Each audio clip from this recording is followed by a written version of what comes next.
أعوذ بالله من الشيطان الرجيم بسم الله الرحمن الرحيم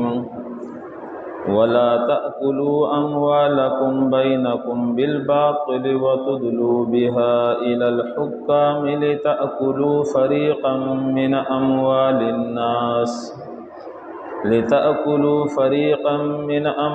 الناس بالإثم وأنتم تعلمون۔ گزشتہ آیات میں اللہ رب العزت نے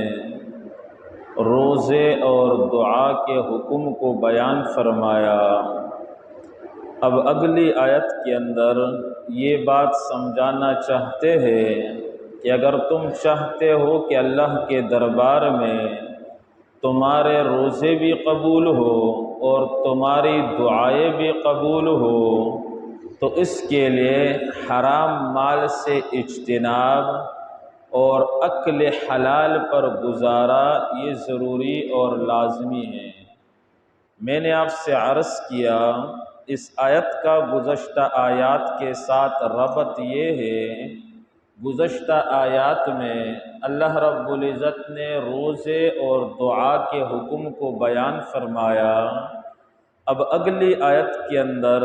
یہ بات سمجھانا چاہتے ہیں اگر تم چاہتے ہو کہ تمہاری دعائیں بھی قبول ہو،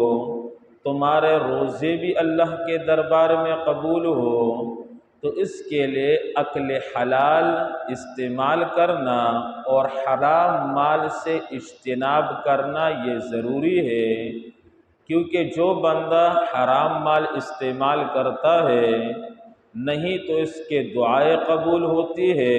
اور نہیں کامل طور پر اس کا روزہ اللہ کے دربار میں قبول ہے۔ تو فرمایا وَلَا تَأْكُلُوا أَمْوَالَكُمْ بَيْنَكُمْ بِالْبَاطِلِ،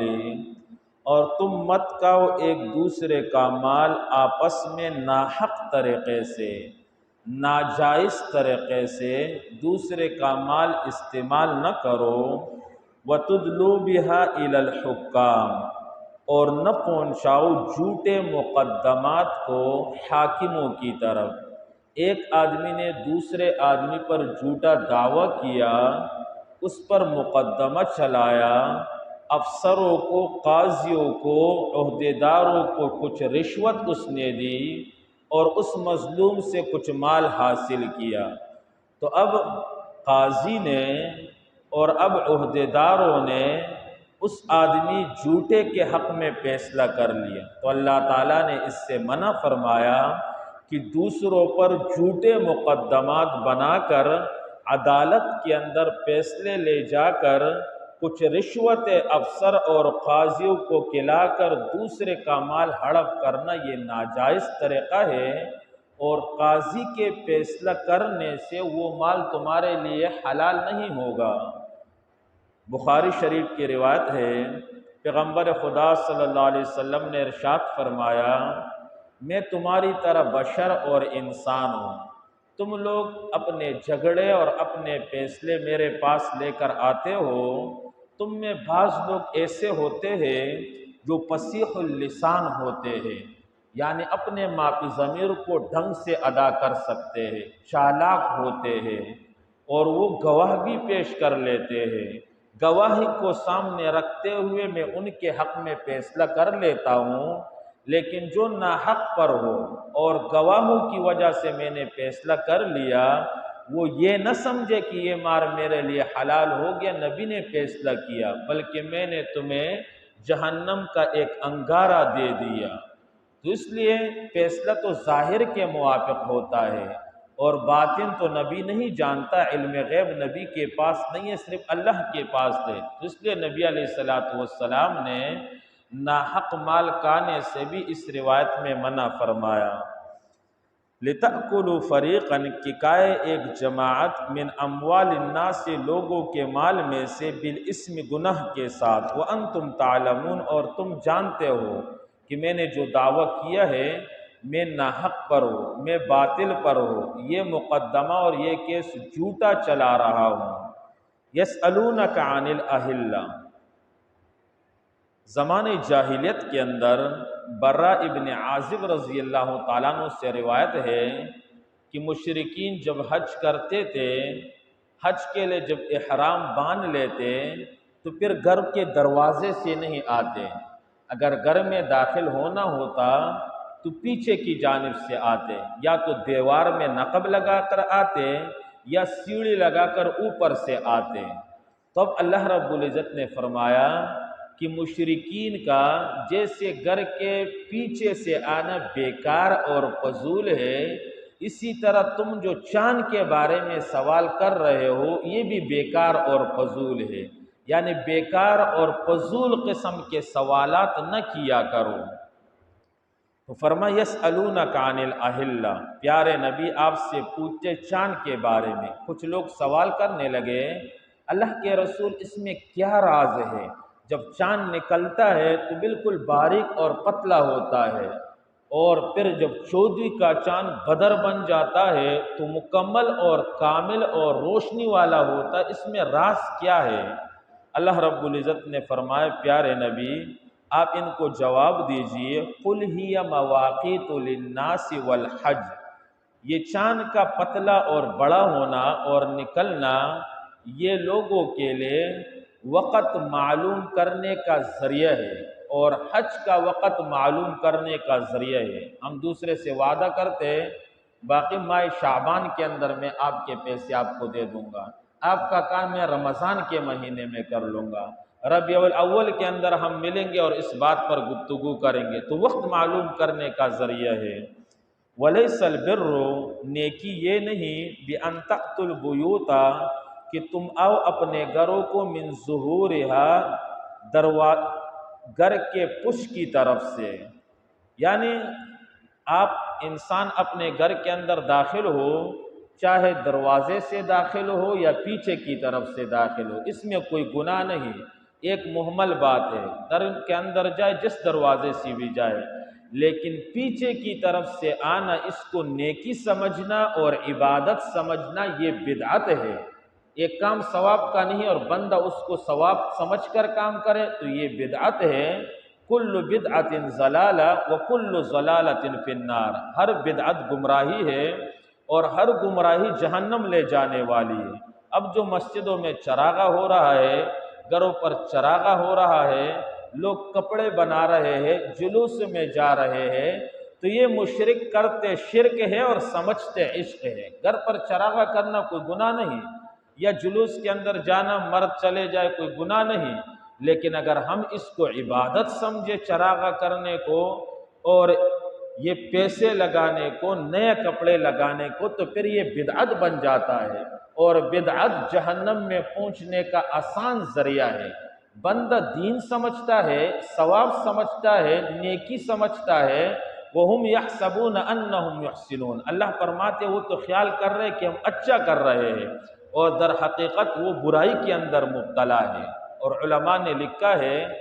کہ بدعتی کو اللہ تعالیٰ توبے کی توفیق بھی نہیں دیتا، کیونکہ ہم گناہ کرتے ہیں، چوری کو ہم گناہ سمجھتے ہیں، ڈاکے کو ہم گناہ سمجھتے ہیں، مسلمان کو تکلیف پہنچانا گناہ سمجھتے ہیں، تو کسی وقت اللہ تعالیٰ توفیق دے دیتا ہے، ہم توبہ کر لیتے ہیں، لیکن نماز سے پہلے الصلاۃ والسلام اسے ہم ثواب سمجھتے ہیں۔ وہاں مردوں کو اذان دینا، مسجد میں نماز پڑھنے کے لیے کوئی نہیں آتا، اذان سننے کے لیے تیار نہیں ہے، لیکن وہاں مردوں کو اذان دیا جا رہا ہے، وہاں پر ایک لفافہ کتاب رکھا جاتا ہے، یہ اس کے پاس ہوگا تو یہ جنت چلے جائے گا، تو یہ 11ویں شریف، سوئم شریف یہ جو بنا رہے ہیں یہ بدعت ٹولہ، یہ سارے کے سارے اعمال جہنم لے جانے والے، اور اللہ تعالیٰ بدعت سے انتہائی ناراض ہوتا ہے، کیونکہ بدعاتی دین کو ایجاد کرتا ہے، رسول اللہ کا گستاخ بن کر اللہ کے رسول پر اعتراض کرتا ہے کہ رسول اللہ نے صحیح دین نہیں پہنچایا، یہ کمی رہ گئی تھی، 12 ربیع الاول کو جلوس نکالنا، یہ چراغاں کرنا، نبی نے دین میں کمی کی ہے، اب میں دین کو مکمل کر رہا ہوں۔ تو اللہ تعالیٰ نے فرمایا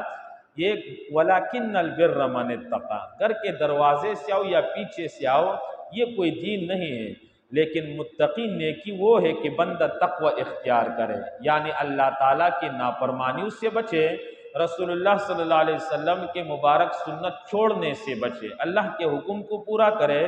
نبی کے طریقے کو پورا کرے۔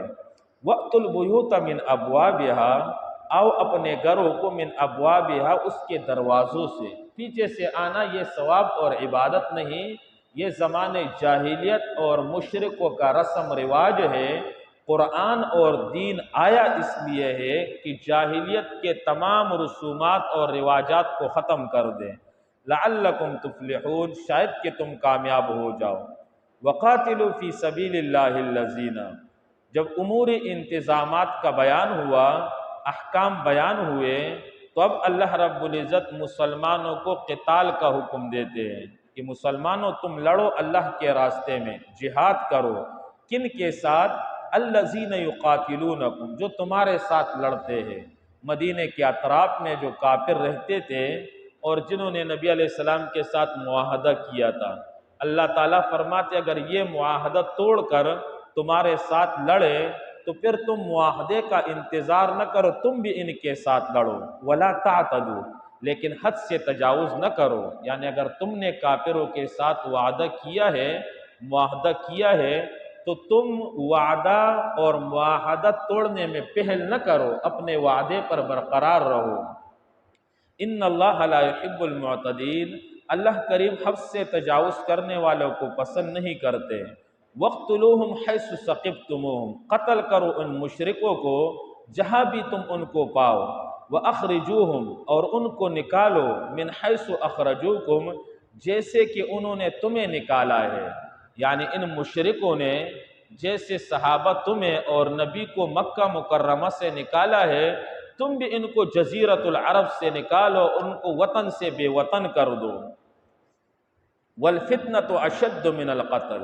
اگر کوئی کہے کہ قتل کرنا تو بہت بڑا گناہ ہے، یہ مسلمان دیکھو کافروں کو قتل کر رہے، تو ان سے کہہ دینا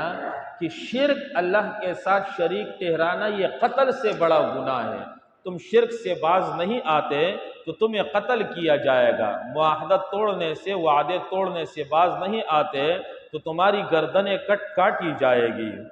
فَإِنْ قَاتَلُوكُمْ فَاقْتُلُوهُمْ وَلَا تُقَاتِلُوهُمْ عِنْدَ الْمَسْجِدِ الْحَرَامِ، مسلمانوں تم ان کے ساتھ نہ لڑو مسجد حرام کے پاس۔ مسجد حرام سے مراد پورا حدود حرم ہے، یعنی حدود حرم کے اندر اگر کافر آ جائے تو اس کو امن مل گیا، ابھی اس کو قتل نہیں کرنا۔ ہاں اگر حرم کے اندر وہ کافر تمہارے ساتھ لڑے تو پھر چاہے حل ہو چاہے حرم ہو، کافروں کو قتل کرو۔ حتی یقاتلکم فی، فإن قاتلکم فاقتلوہم، اگر وہ تمہارے ساتھ لڑے تم بھی ان کے ساتھ لڑو۔ کذالک جزاء الکافرین، اسی طرح بدلہ ہے ایسے کافروں کا جو معاہدہ توڑنے والے ہیں، حد سے تجاوز کرنے والے ہیں، وفا کرنے والے نہیں ہیں، ایسے کافروں کی سزا ہے کہ ان کے سر کو ان کے تن سے جدا کیا جائے۔ فإن انتہوا، اگر وہ معاہدہ توڑنے سے باز آ جائے یا کفر سے باز آ جائے، اسلام کو اپنائے، تو اللہ تعالیٰ بخشنے والا، رحم کرنے والا ہے، پھر وہ تمہارے مسلمان بھائی ہے، پھر کسی طرح بھی انہیں تکلیف نہیں پہنچانا۔ اللہ رب العزت مجھے اور آپ کو سمجھنے کی، عمل کرنے کی توفیق نصیب فرمائے۔ وَلَا تَأْكُلُوا أَمْوَالَكُمْ بَيْنَكُمْ بِالْبَاطِلِ،